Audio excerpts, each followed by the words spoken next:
ಚಿಟ್ಟನಹಳ್ಳಿ ಗ್ರಾಮದಲ್ಲಿ ನಡೆದ ಭ್ರಷ್ಟಾಚಾರ, ಕೆರೆ ಜಾಗ ಹಾಗೂ ಶಾಲೆಯ ಜಾಗ ಅಕ್ರಮಗಳ ಕುರಿತು ಪ್ರಶ್ನಿಸಿದ್ದಕ್ಕೆ ಕೆಆರ್ಎಸ್ ಪಕ್ಷದ ಕಾರ್ಯಕರ್ತರ ಮೇಲೆ ಹಲ್ಲೆ ನಡೆಸಲಾಗಿದ್ದು, ಈವರೆಗೆ ಆರೋಪಿಗಳ ವಿರುದ್ಧ ಯಾವುದೇ ಕಾನೂನು ಕ್ರಮ ಜರುಗಿಸಿಲ್ಲ ಅಂತ ಕೆಆರ್ಎಸ್ ಪಕ್ಷದ ಮುಖಂಡ ವಿ ರಮೇಶ್ ಭುವನಹಳ್ಳಿ ಮತ್ತು ಉಮೇಶ್ ಬೆಳಗುಂಬ ದೂರಿದರು. ಪತ್ರಿಕಾಗೋಷ್ಠಿಯಲ್ಲಿ ಮಾತನಾಡಿದ ಅವರು, ಗ್ರಾಮದಲ್ಲಿ ನಡೆದ ಕಳಪೆ ರಸ್ತೆ ಕಾಮಗಾರಿ, ಶಾಲಾ ಜಾಗ ತೆರವು ಹಾಗೂ ಸಾರ್ವಜನಿಕ ಆಸ್ತಿಗಳ ಅಕ್ರಮ ಉಸ್ತುವಾರಿಯನ್ನ ಪ್ರಶ್ನಿಸಿ ಕೆಆರ್ಎಸ್ ಪಕ್ಷ ನಿರಂತರ ಹೋರಾಟ ನಡೆಸುತ್ತಿದೆ. ಈ ಹಿನ್ನೆಲೆಯಲ್ಲಿ ನನ್ನನ್ನ ಹಾಗೂ ಪಕ್ಷದ ಕಾರ್ಯಕರ್ತರನ್ನ ಅವಾಚ್ಯ ಶಬ್ದಗಳಿಂದ ನಿಂದಿಸಿ ಮಾನಹಾನಿ ಮಾಡುವ ಪ್ರಯತ್ನ ನಡೆಯುತ್ತಿದೆ ಎಂದು ದೂರಿದರು. ಚಿಟ್ಟನಹಳ್ಳಿ ಗ್ರಾಮದಲ್ಲಿ ಕಳಪೆ ರಸ್ತೆ ಕಾಮಗಾರಿ ಪರಿಶೀಲನೆಗೆ ಅಧಿಕಾರಿಗಳು ಬಂದಿದ್ದ ವೇಳೆ ಇದಕ್ಕೆ ಸಂಬಂಧವಿಲ್ಲದ ಗ್ರಾಮ ಪಂಚಾಯಿತಿ ನೀರಗಂಟಿಗ ದಿನೇಶ್ ಅವರು ಉದ್ದೇಶಪೂರ್ವಕವಾಗಿ ಅವಾಚ್ಯ ಪದಗಳನ್ನು ಬಳಸಿ ಅವಮಾನಿಸಿದ್ದಾರೆ ಅಂತ ಆರೋಪಿಸಿದರು.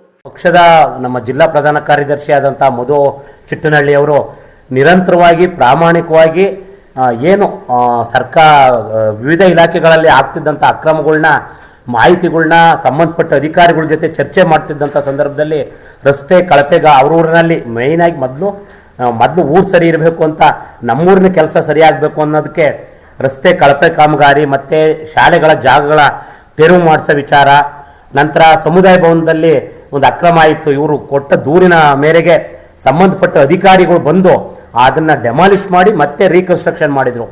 ಈ ಥರ ಸುಮಾರು ಕೆಲಸಗಳನ್ನ ಆಮೇಲೆ ಸರ್ಕಾರಿ ಗೋಮಾಳ ಒತ್ತುವರಿ ಆಗಿತ್ತು. ಆಮೇಲೆ ಶಾಲೆಗಳ ಜಾಗ ಈ ಥರದ್ದೆಲ್ಲ ಆದಾಗ ಅಲ್ಲಿ ಏನು ಒತ್ತುವರಿ ಮಾಡ್ಕೊಂಡಿದ್ರು ಇನ್ನೇನು ಎಲ್ಲ ಇಲಾಖೆಗಳಲ್ಲಿ ಗೊತ್ತು. ಅಧಿಕಾರಿಗಳ ಜೊತೆ ಅಲ್ಲಿ ಒಂದು ಲೋಕಲ್ ಬಾಡಿ ಅಥವಾ ಆಡಳಿತ ಈ ಪುಡಾರಿಗಳು ಸಪೋರ್ಟ್ ಆಗಿ ಮೊನ್ನೆ ದಿನದಲ್ಲಿ ಇವ್ರ ಮೇಲೆ ಬಂದು, ಆಮೇಲೆ ಕಳೆದ ಬಾರಿ ಏನಾಗಿತ್ತು ಅಂದರೆ ಹೋದ್ಸತಿ ಕಳೆದ 2025 ಅಂಬೇಡ್ಕರ್ ಜಯಂತಿ ಎಂದು ಇವರು ನಮ್ಮ ರಾಜ್ಯದ ಅಧ್ಯಕ್ಷರದು ಜೊತೆಗೆ ಅಂಬೇಡ್ಕರ್ ಭಾವಚಿತ್ರನ ಇವರು ಸ್ವಂತ ಜಾಗದಲ್ಲಿ ಅಳವಡಿಸಿದ್ರು.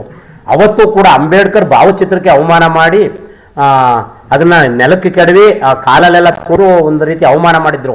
ಅದಕ್ಕೆ ಕಂಪ್ಲೇಂಟ್ ಕೊಟ್ಟಂತ ಸಂದರ್ಭದಲ್ಲಿ ಪೂರ್ವಕವಾಗಿ ಅಧಿಕಾರಿಗಳು ಸ್ಪಂದನೆ ಮಾಡಿರು. ಅಂದರೆ ಅವರ ಮನಸ್ಥಿತಿ, ದುಷ್ಕರ್ಮಿಗಳ ಮನಸ್ಥಿತಿ ಯಾವ ರೀತಿ ಇತ್ತು ಅನ್ನೋದಕ್ಕೆ ನಂತರ ಇವರು ಅನುಮತಿ ಪಡೆದು ಇವರು ಸ್ವಂತ ಜಾಗದಲ್ಲಿ, ಅದೇ ಸಾರ್ವಜನಿಕ ಜಾಗ ಅಲ್ಲ, ಸರ್ಕಾರಿ ಜಾಗ ಅಲ್ಲ, ಸ್ವಂತ ಜಾಗದಲ್ಲಿ ಪಕ್ಷದ ಕೆಆರ್ಎಸ್ ಪಕ್ಷದ ಒಂದು ರಾಜ್ಯಾಧ್ಯಕ್ಷರು, ಜಿಲ್ಲಾ ಕಮಿಟಿ ಎಲ್ಲ ಪದಾಧಿಕಾರಿಗಳದ್ದು ಒಂದು ಫೋಟೋ, ಅದು ಮಾಮೂಲು ಎಲ್ಲ ತೋಲು ನಮ್ಮ ರಾಜ್ಯಾದ್ಯಂತ ಪದಾಧಿಕಾರಿಗಳು ಹಾಕ್ಕೊಂಡಿದ್ದಾರೆ, ನಾವು ಹಾಕ್ಕೊಂಡಿದ್ದೀವಿ. ಅಂಥ ಸಂದರ್ಭದಲ್ಲಿ ನಿನ್ನೆ ರಾತ್ರಿ ತಡರಾತ್ರಿ ಬಂದು ಪತ್ರಿಕಾಗೋಷ್ಠಿಯಲ್ಲಿ ಮಧು, ನಿರಂಜನ್, ಯೂನಸ್, ಜಗದೀಶ್ ಸೇರಿದಂತೆ ಇತರರು ಉಪಸ್ಥಿತರಿದ್ದರು.